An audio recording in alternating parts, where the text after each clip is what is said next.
नमस्कार, स्वराज एक्सप्रेस देख रहे हैं आप। मैं हूं आकांक्षा ठाकुर आपके साथ। खबरों की शुरुआत करेंगे सुर्खियों के साथ। मंदी बेरोजगारी के दौर में देश के युवाओं के लिए बुरी खबर। रेलवे ने नई भर्तियों पर लगाई रोक। 50% वैकेंसी सरेंडर। पिछले 2 साल में सृजित पदों की होगी समीक्षा। रेलवे में निजीकरण के खिलाफ राहुल गांधी का ट्वीट। कहा, गरीबों की जीवन रेखा छीन रही है सरकार। दिग्विजय सिंह का तंज, हमने चलाई गरीब रथ, भाजपा चलाएगी अमीर रथ।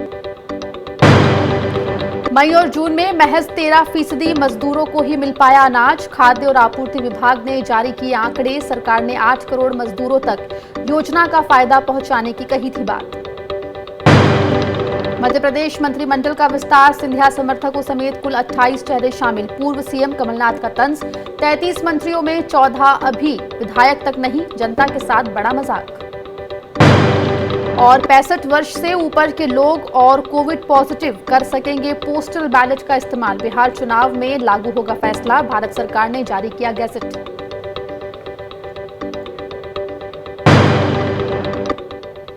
आर्थिक मंदी और बढ़ती बेरोजगारी से जूझते देश के लिए एक बुरी खबर है। रेलवे ने नई भर्तियों पर रोक लगाने का ऐलान किया है। वहीं पिछले 2 साल के दौरान सृजित किए गए नए पदों की भी समीक्षा की जाएगी। साथ ही 50% पदों को सरेंडर भी किया जाएगा। रेलवे बोर्ड, रेल मंत्रालय और भारत सरकार की तरफ से जारी बयान में कहा गया है कि अगले आदेश तक नए पदों के लिए बहाली नहीं होगी। हालांकि सुरक्षा संबंधी पदों पर बहाली को लेकर छूट दी गई है। रेलवे बोर्ड पिछले 2 सालों के दौरान सृजित किए गए पदों को रिव्यू करेगा। अगर इन पदों के लिए अभी तक रिक्रूटमेंट नहीं की गई है, ऐसे में या तो पूरी वैकेंसी कैंसिल कर दी जाएगी या फिर सुरक्षा संबंधी पदों को छोड़कर केवल 50% बहाली की जाएगी। बताया जा रहा है कि लॉकडाउन के कारण रेलवे को काफी नुकसान हुआ है। 25 मार्च से पूरे देश में लॉकडाउन है। 2 महीने से अधिक समय तक संचालन पूरी तरह से बंद रहा। मई के दूसरे सप्ताह में स्पेशल ट्रेन के रूप में आंशिक संचालन शुरू हुआ है। वहीं केंद्र सरकार ने रेलवे में निजीकरण की दिशा में बड़ा कदम उठाया है। 109 जोड़ी रूटों पर 151 प्राइवेट ट्रेन चलाने को लेकर निजी कंपनियों से आवेदन मांगा है। इसके लिए रेलवे नेटवर्क को 12 क्लस्टर्स में बांटा गया है और इन्हीं 12 क्लस्टर्स में 151 प्राइवेट ट्रेनें चलेंगी। रेलवे ने बताया कि इस प्रोजेक्ट में प्राइवेट सेक्टर का निवेश 30,000 करोड़ रुपए का होगा। पहली बार इंडियन रेलवेज नेटवर्क पर यात्री ट्रेन चलाने के लिए प्राइवेट पार्टी को आमंत्रित किया गया है। हर ट्रेन में कम से कम 16 कोच होंगे। इन रूट्स पर चलने वाली सभी ट्रेनों की अधिकतम रफ्तार 160 किलोमीटर प्रति घंटा होगी। वहीं रेलवे ने यह भी कहा कि इन मॉडर्न ट्रेनों में से अधिकांश को मेक इन इंडिया के तहत भारत में ही बनाया जाएगा। रेलवे ने कहा कि वो 35 साल के लिए ये प्रोजेक्ट प्राइवेट कंपनियों को देगी। हम आपको बता दें कि पिछले साल IRCTC ने पहली private train Lucknow Delhi Tejas express शुरू की थी। रेलवे में निजीकरण के मुद्दे पर राहुल गांधी ने मोदी सरकार पर करारा वार किया है। राहुल गांधी ने लिखा कि रेल गरीबों की एकमात्र जीवन रेखा है और सरकार उनसे ये भी छीन रही है। जो छीनना है छीनिए, लेकिन याद रहे देश की जनता इसका करारा जवाब देगी। वहीं रेलवे के निजीकरण के मुद्दे पर कांग्रेस नेता दिग्विजय सिंह ने मोदी सरकार पर एक बार और तीखा हमला किया है। उन्होंने ट्विटर पर लिखा कि कांग्रेस ने चलाए थे गरीब रथ, भाजपा चलाएगी अमीर रथ। टैक्स जनता का, इंफ्रास्ट्रक्चर सरकार का और मुनाफा उद्योगपतियों का।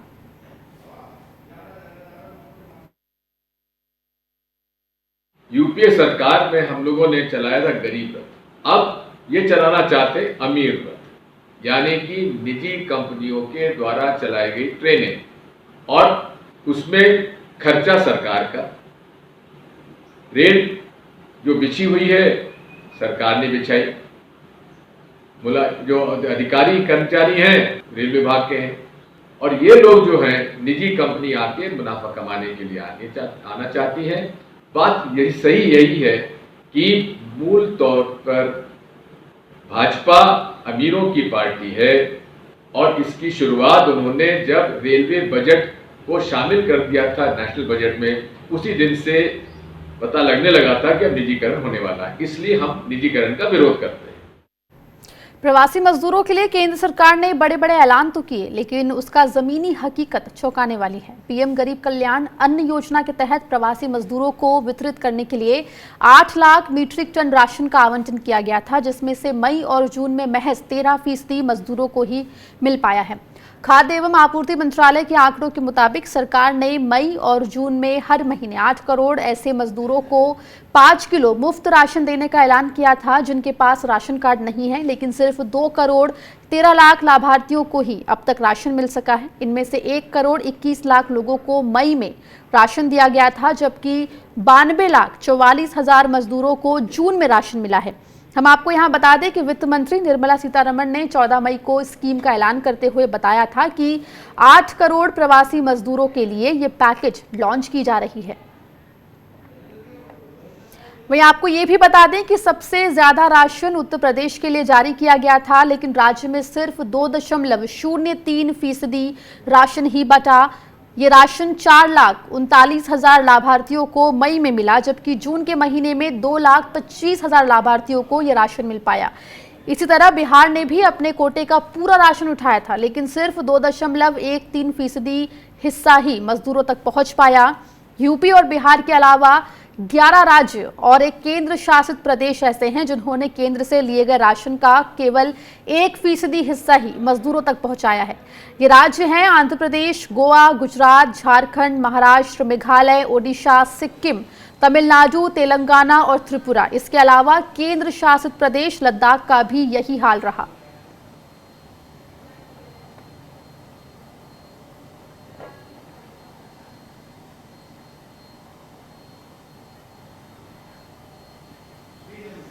उधर मध्य प्रदेश में शिवराज मंत्रिमंडल का पहला विस्तार किया गया। 28 मंत्रियों ने पद और गोपनीयता की शपथ ली। 20 विधायकों को कैबिनेट मंत्री और 8 को राज्य मंत्री की शपथ दिलाई गई। मध्य प्रदेश की प्रभारी राज्यपाल आनंदीबेन पटेल ने भोपाल में आयोजित समारोह में नए मंत्रियों को शपथ दिलाई। मंत्री के तौर पर शपथ लेने वालों में गोपाल भार्गव, विजय शाह, जगदीश देवड़ा, यशोधरा राजे सिंधिया, भूपेंद्र सिंह, बिसाहूलाल सिंह, विश्वास सारंग, भरत सिंह कुशवाहा, इंदर सिंह परमार, राम लिखावन पटेल, राम किशोर कावरे, ब्रजेंद्र सिंह यादव, गिरिराज सिंह दंडोतिया, सुरेश धाकड़ और ओपीएस भदौरिया शामिल रहे। वहीं कांग्रेस छोड़कर बीजेपी का दामन थामने वाले ज्योतिरादित्य सिंधिया खेमे के 10 विधायकों को मंत्री बनाया गया है। सिंधिया खेमे से मंत्री बनने वालों में इमरती देवी, प्रभुराम चौधरी और महेंद्र सिंह सिसोदिया शामिल रहे। वहीं शपथ ग्रहण समारोह में ज्योतिरादित्य सिंधिया भी मौजूद रहे। इस मंत्रिमंडल विस्तार के साथ शिवराज सिंह कैबिनेट में मंत्रियों की संख्या बढ़कर 33 हो गई है। आपको यहां बता दें कि बीते मार्च में कमलनाथ की अगुवाई वाली कांग्रेस की सरकार गिराने के बाद शिवराज सिंह चौहान ने कोरोना संकट के बीच 23 मार्च को चौथी बार मुख्यमंत्री की शपथ ली थी। शिवराज ने 29 दिन तक अकेले मध्य प्रदेश की सरकार चलाई। 21 अप्रैल को 5 सदस्यीय मंत्रिपरिषद का गठन हुआ था, जिसमें ज्योतिरादित्य सिंधिया खेमे के 2 मंत्री तुलसी सिलावट और गोविंद सिंह राजपूत शामिल किए गए थे। वहीं कांग्रेस छोड़कर बीजेपी का दामन थामने वाले पूर्व श्रम मंत्री महेंद्र सिंह सिसोदिया ने शिवराज सरकार में कैबिनेट मंत्री पद की शपथ ली है। सिसोदिया का कहना है कि कांग्रेस सरकार में जो अच्छे फैसले उनके विभाग ने किए थे वो बीजेपी सरकार भी लागू करेगी। पहले कांग्रेस पार्टी में थे और जो सपने हमने देखे थे कि अपने क्षेत्र का विकास करेंगे वो पूर्ण नहीं हुए थे, और आज हमको लगता है कि हमारे मंत्री बनने से पहले ही आधे सपने पूरे कर दिए। वहीं कांग्रेस छोड़कर बीजेपी में आई इमरती देवी भी मंत्री बन गई हैं। कमलनाथ सरकार में भी इमरती देवी मंत्री थी। इमरती देवी से बात की है संवाददाता कौशल किशोर ने। मैं कभी चुनाव नहीं लड़ती, मैं बिल्कुल आराम से रहती हूँ। मेरे जो सब नेता खड़े हैं जो चुनाव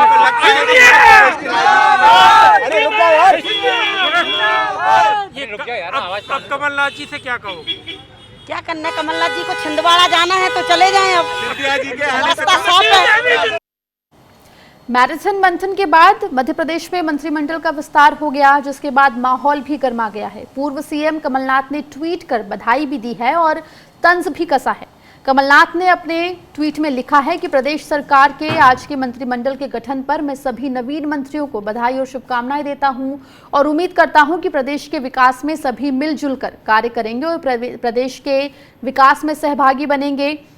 आज के मंत्रिमंडल के गठन में कई योग्य, अनुभवी, निष्ठावान भाजपा के वरिष्ठ विधायकों का नाम नहीं पाकर मुझे व्यक्तिगत तौर पर बेहद दुख भी है। लोकतंत्र के इतिहास में मध्य प्रदेश का मंत्रिमंडल ऐसा मंत्रिमंडल है जिसमें कुल 33 मंत्रियों में से 14 वर्तमान में विधायक ही नहीं है। ये संवैधानिक व्यवस्थाओं के साथ बड़ा खिलवाड़ है, प्रदेश की जनता के साथ मजाक है।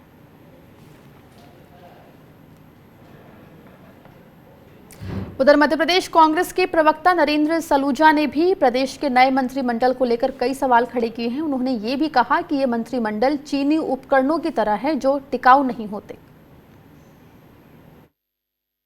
भाजपा का आज मंत्रिमंडल का गठन चीनी उपकरण की तरह साबित होगा, टिकाऊ नहीं, जल्दी टूटेगा, जल्दी बिखरेगा। बड़ी आश्चर्य की बात है। मैं समझता हूं संविधान में, देश के इतिहास में, लोकतंत्र के इतिहास में पहला ऐसा मंत्रिमंडल होगा जिसमें 33 मंत्रियों में से जो कुल 33 मंत्री हैं, 14 मंत्री विधायक नहीं है। यह संवैधानिक व्यवस्थाओं के साथ भी मजाक है, प्रदेश की जनता के साथ भी खिलवाड़ है। साथ ही आप देखें कि यह मंत्रिमंडल, इस मंत्रिमंडल के अंदर बिकाऊ टिकाऊ का संघर्ष साफ दिखा। कई टिकाऊ ठगे रह गए, कई बिकाऊ मंत्री बन गए, कई बगैर विधायक रहते भी मंत्री बन गए, जो विधायक रहते वो मंत्री नहीं बन पाए। कई जो बिकाऊ थे, जिन्होंने डील की थी, वे आज ठगे रह गए, उनका नाम ही नहीं आया। कई कैबिनेट मंत्री बनना चाहते थे, राज्य मंत्री बने रह गए। उधर मध्य प्रदेश में मंत्रिमंडल विस्तार के बाद सियासी माहौल गर्मा गया है। मध्य प्रदेश पिछड़ा वर्ग आयोग के अध्यक्ष जेपी धनोपिया ने सिंधिया पर करारा वार किया है। जेपी धनोपिया ने कहा है कि सिंधिया की सामंतवादी मानसिकता उजागर हो गई है। ज्योतिरादित्य सिंधिया का अनुसूचित जाति जनजाति के प्रति घृणा का इससे बड़ा उदाहरण और क्या होगा कि उनकी सौदे वाली टीम में 6 विधायक उक्त वर्ग के थे जिन्होंने इस्तीफा दे दिया।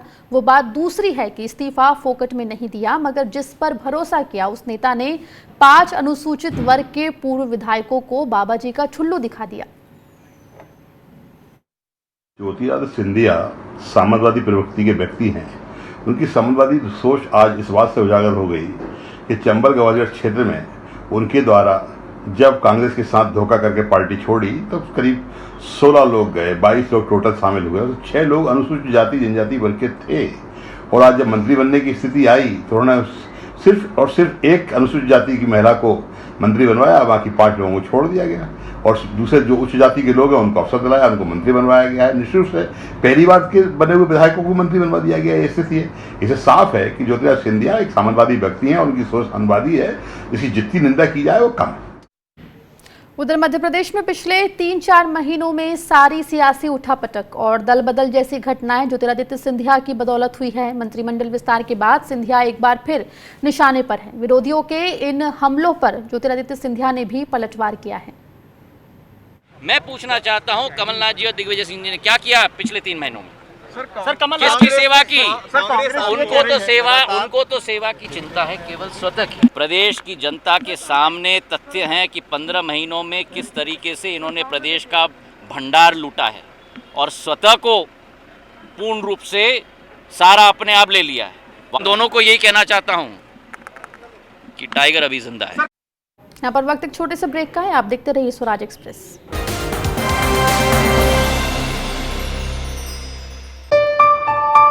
चलो इतिहास के कुछ पन्ने पलटते हैं।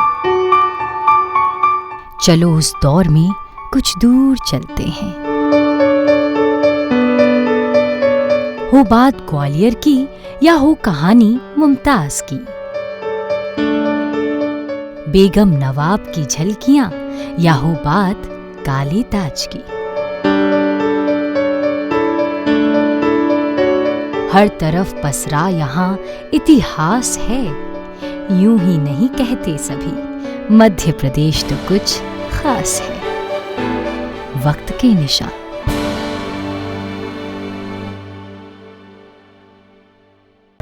सपने सच तब होंगे जब आप सपने दिखना शुरू करेंगे। ये शब्द हैं उस शख्सियत के जिसके सपनों ने दी इस देश को एक नई उड़ान, डॉक्टर APJ अब्दुल कलाम। और ऐसे ही हर स्टूडेंट के सपने पूरे करेंगे हम, under best guidance of expert faculty team. Admission open in science and technology, humanities, social science, arts and sports. Doctor APJ Abdul Kalam university, Indore.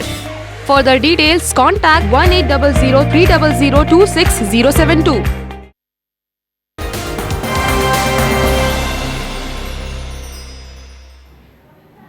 Congress महासचिव प्रियंका गांधी ने एक बार फिर ट्वीट के जरिए योगी सरकार को निशाने पर लिया है। प्रियंका गांधी ने हापुड़ का एक वीडियो ट्वीट किया है जिसमें कुछ लोग शव को ई-रिक्शा में ले जाने को मजबूर हैं।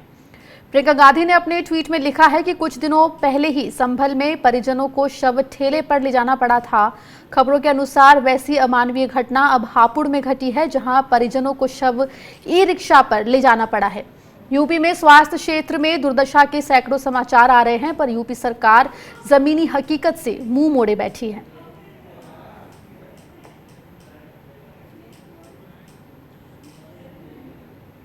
उधर कांग्रेस के वरिष्ठ नेता और राज्यसभा सांसद दिग्विजय सिंह ने प्रधानमंत्री मोदी पर तीखा हमला किया है। उन्होंने ट्वीट पर लिखा कि अहम और अहंकार ने रावण की लंका जला दी और दुर्योधन के अहम और अहंकार ने महाभारत का युद्ध करा दिया। यही अहम और अहंकार आज मोदी जी में नजर आ रहा है। यदि मोदी जी का अहम, दंभ और अहंकार इसी प्रकार रहा तो हमारा देश भी तबाह होने से नहीं बचेगा। मोहन भागवत जी, जरा मोदी जी को नियंत्रित करो।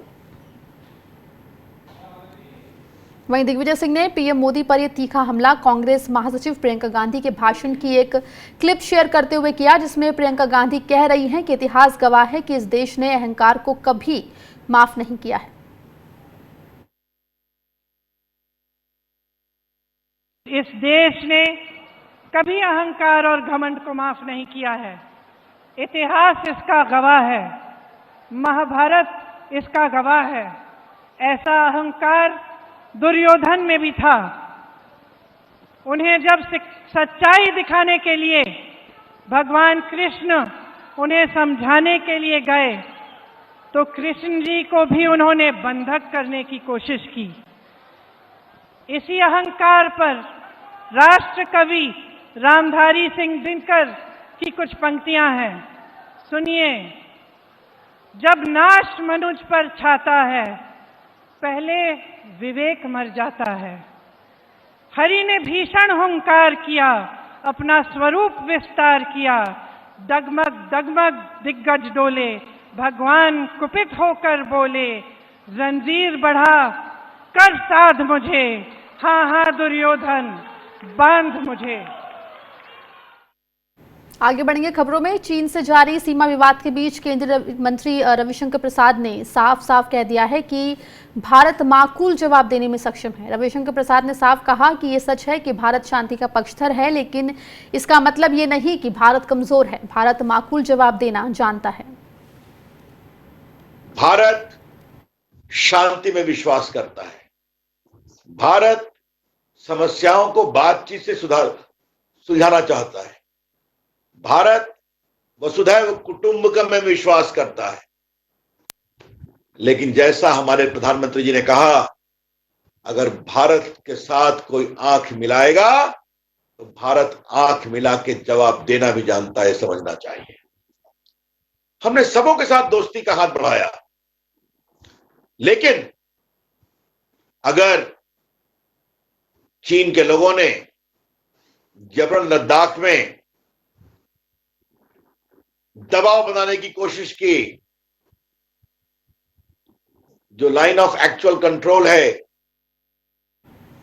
उधर मोदी सरकार ने 38,900 करोड़ रुपए के रक्षा मामलों से जुड़े प्रस्ताव को खरीद को मंजूरी दे दी है। इस सौदे के तहत 21 मिग 29 एयरक्राफ्ट रूस से खरीदे जाएंगे और 59 मिग और 29 एयरक्राफ्ट को अपडेट किया जाएगा।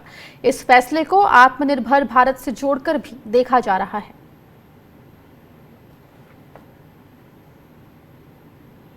इधर चुनाव आयोग ने एक बहुत बड़ा फैसला किया है। बिहार चुनाव में अब 65 साल ज्यादा उम्र के लोग और कोविड पॉजिटिव मरीज पोस्टल बैलेट का इस्तेमाल कर पाएंगे। चुनाव आयोग ने इस बारे में अधिसूचना भी जारी कर दी है।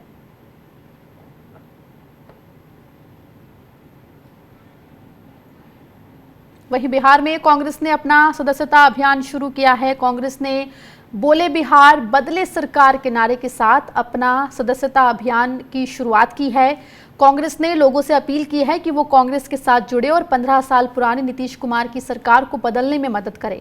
कांग्रेस के नेताओं के मुताबिक इस डिजिटल अभियान के जरिए ज्यादा से ज्यादा लोगों तक जुड़ने की कोशिश की जाएगी।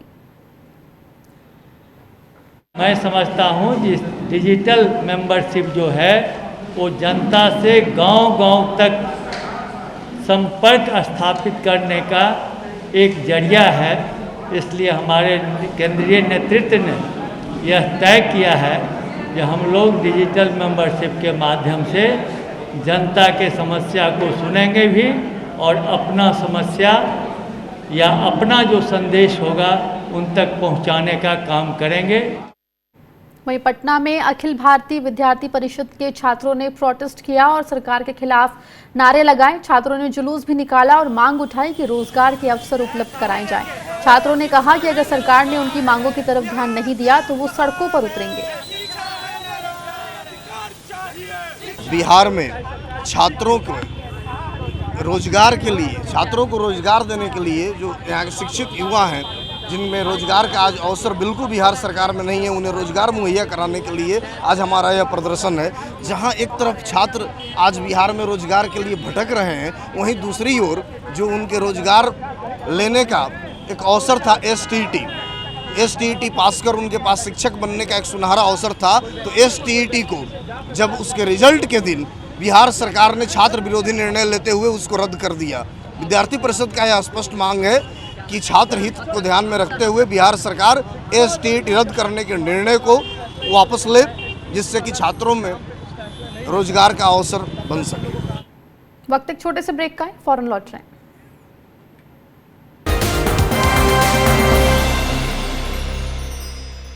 स्ट्रीम कोई भी हो, बेस्ट करियर ऑप्शन के लिए है Bhabha university. Best faculty, world class infrastructure, scholarships, hi tech labs, 27 acre of lush green campus, hostel facility, admissions open for engineering, pharmacy, dental, computer application, management and agriculture.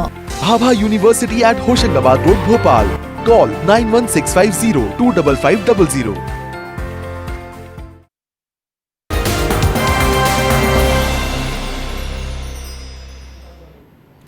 Chhattisgarh राज्य का गठन हुए 22 साल होने वाले हैं, लेकिन अब भी विकास के तमाम दावे खोखले ही नजर आते हैं। और हम ऐसा इसलिए कह रहे हैं क्योंकि महज 12 साल की मासूम मानकी को, जिसकी तबीयत भी खराब थी, उसे अस्पताल तक पहुंचने के लिए 5 घंटे से ज्यादा तक पैदल चलना पड़ा। इतना ही नहीं, बीच में एक नदी पड़ती है जिसे नाव के जरिए पार करना पड़ता है। उस नाव के लिए भी मासूम और उसके परिवार को कड़ी धूप में इंतजार करना पड़ा। और ये सब इसलिए हुआ क्योंकि कांकेर जिले के जिस गांव में मानकी का परिवार रहता है, वहां इलाज की कोई सुविधा नहीं है। छत्तीसगढ़ के बस्तर में अक्सर आदिवासियों के कांधे और चारपाई एम्बुलेंस बन जाते हैं। राज्य के अस्तित्व में आने के 22 साल बाद भी विकास के तमाम दावे आज तक थोथे साबित हुए हैं। अक्सर ऐसा होता है कि आदिवासी रोग से कम रास्तों की दुर्गमता की वजह से दम तोड़ देते हैं। मानकी की कहानी भी ऐसी ही है। रोज बरोज बस्तर में कोई न कोई मानकी की कहानी सामने आती रही है। मैं आवेश तिवारी, साथी धीरेन्द्र के साथ, रायपुर, छत्तीसगढ़ से। उधर झारखंड के ट्रेड यूनियनों ने भी कोल इंडिया के निजीकरण के खिलाफ 3 दिन की हड़ताल का ऐलान किया है। उनका आरोप है कि देश के हित में खदानों का राष्ट्रीयकरण किया गया था, लेकिन मौजूदा सरकार इसका फिर से निजीकरण कर रही है, जो ना तो मजदूरों के हित में है और ना ही देश के हित में। मजदूर संगठनों का कहना है कि वो किसी भी कीमत पर इसका निजीकरण नहीं होने देंगे। मजदूरों ने केंद्र सरकार से फैसले को वापस लेने की मांग भी की है। देखिए, हम लोग जो है सो भारत सरकार, मोदी जी ने कॉमर्शियल माइनिंग, कोयला उद्योग, कोल इंडिया को पूरी तरह पंगु बनाने के लिए कॉमर्शियल माइनिंग ले आया। इसीलिए हम 5 श्रमिक संगठन जो कोयला में हैं, सभी ने संयुक्त रूप से संयुक्त मोर्चा बनाकर इस घोषणा जो किए हैं और जो बिडिंग की है कोल सेक्टर में बांटने का जो काम कर रहे हैं, मजदूरों का जो पुनः शोषण करने का जो उन्होंने अभियान चला रखा है, उसके विरोध में 3 दिवसीय हड़ताल हम लोगों ने किया है। उधर लॉकडाउन के चलते लोगों को कई तरह की मुसीबतें उठानी पड़ी। लोगों के कारोबार ठप पड़ गए, कई की नौकरियां चली गई, तो कई लोगों का जमा जमाया काम बंद हो गया। यहां तक कि लोगों को 2 जून की रोटी जुटा पाना मुश्किल हो रहा है। पंजाब यूनिवर्सिटी की तरफ से एक रिसर्च की गई है जिसमें खुलासा हुआ है कि लॉकडाउन के चलते पंजाब, हरियाणा, हिमाचल प्रदेश और चंडीगढ़ में 54% लोगों को बेरोजगारी की मार पड़ी है। इनमें से 22% लोग ऐसे हैं जो पूरी तरह से बेरोजगार हो गए, वहीं 32% आंशिक रूप से बेरोजगार हो गए, जबकि दिहाड़ी मजदूरी करने वाले मजदूरों में से 80% के रोजगार छिन गए हैं। हमारे पास जो रिज़ल्ट आए हैं वो नॉर्थ इंडिया के 4 स्टेट्स से आए, पंजाब, हरियाणा, हिमाचल एंड चंडीगढ़। तो जो वहाँ से जो 1.0 लॉकडाउन का जो इम्पैक्ट सामने आया है, उसके जो रिज़ल्ट्स हैं वो बहुत ही हैरानीजनक हैं, वो बहुत ही डराने वाले हैं। और 54% वर्कर वन वे और दी अदर वो उन्होंने अनएम्प्लॉयमेंट को झेला है। 22% वर्कर तो बिल्कुल ही अपनी जॉब्स लॉस्ट कर चुके हैं, उनकी तो नौकरियां चली गई हैं due to the impact of 1.0 lockdown. And 32% जो हैं वो पार्शली अनएम्प्लॉयड हो गए हैं। वो ज़्यादातर जैसे अर्बन एरियाज़ में कई लोगों को साइड इनकम आती है, उनकी वो चली गई है, जैसे सैलरीज कम हो गई हैं। तो ऐसे करके वो 32% लोग वो हैं जो one way or the other उनकी इनकम डिक्लाइन हो गई है, जो उनकी दूसरी जॉब चली गई है। उधर राजस्थान के स्वास्थ्य मंत्री रघु शर्मा ने एक बार फिर रामदेव को आड़े हाथों लिया है। उन्होंने कहा कि पूरी दुनिया महामारी से जूझ रही है और कोरोना की दवा किसी के पास नहीं है। ऐसे में रामदेव ने दवा बनाने का दावा किया। उन्होंने कहा कि रामदेव को देश की जनता से माफी मांगनी चाहिए। साथ ही ये भी कहा कि अगर उन्होंने दवा बना ली है तो उसे देश की जनता को निःशुल्क उपलब्ध कराएं। आपको बता दें कि रामदेव और पतंजलि योग पीठ ने पहले दवा बनाने का दावा किया था और अब उसे इम्यूनिटी बूस्टर बताया जा रहा है। दवा के रूप में प्रचारित करके लोगों से ठगी का काम कर लो, धोखाधड़ी का काम कर लो, तो ये तो क्रूर मजाक होगा। लोग वैसे ही बहुत भयभीत हैं, दुखी हैं और सदी की इस खतरनाक बीमारी को झेल रहे हैं। ऐसे में कोई आदमी ये दावा करे कि ये दवा है, मैं समझता हूँ इससे गंदा मजाक कोरोना की इस महामारी के दौर में कोई हो नहीं सकता। इनको माफ़ी मांगनी चाहिए राष्ट्र के नाम, आम आदमी से, क्योंकि आप पतंजलि नाम से कोरोना की दवा ये दावा करके भेज दो कि ये दवा है 3 दिन में ठीक करेगी, 7 दिन में ठीक करेगी। ये प्रदेश की जनता और हमारे देश की जनता के साथ धोखा नहीं है तो क्या है। बिहार में मानसून की भारी बारिश और वज्रपात लोगों के लिए मौत का सबब बनते जा रहे हैं। यहां आकाशीय बिजली गिरने की वजह से गुरुवार को 20 से अधिक लोगों की मौत हो गई। राज्य आपदा प्रबंधन विभाग की ओर से ये जानकारी दी गई है। साथ ही आपदा प्रबंधन विभाग की ओर से वज्रपात का अलर्ट जारी किया गया है। बताया जा रहा है कि समस्तीपुर में 6, पूर्वी चंपारण में 4, पटना में 5, कटिहार और शिवहर में 3 लोगों की वज्रपात से मौत हो गई। वहीं पटना के दुल्हिन बाजार इलाके में भी वज्रपात से 5 लोगों की मौत हो गई, जबकि एक बच्चे की मौत फुलवारी शरीफ में हो गई है। बता दें कि मौसम विभाग की तरफ से बारिश के वक्त घर से बाहर ना निकलने की चेतावनी दी गई है। बुलेटिन में फिलहाल इतना ही। खबरों का सिलसिला स्वराज एक्सप्रेस पर लगातार जारी है।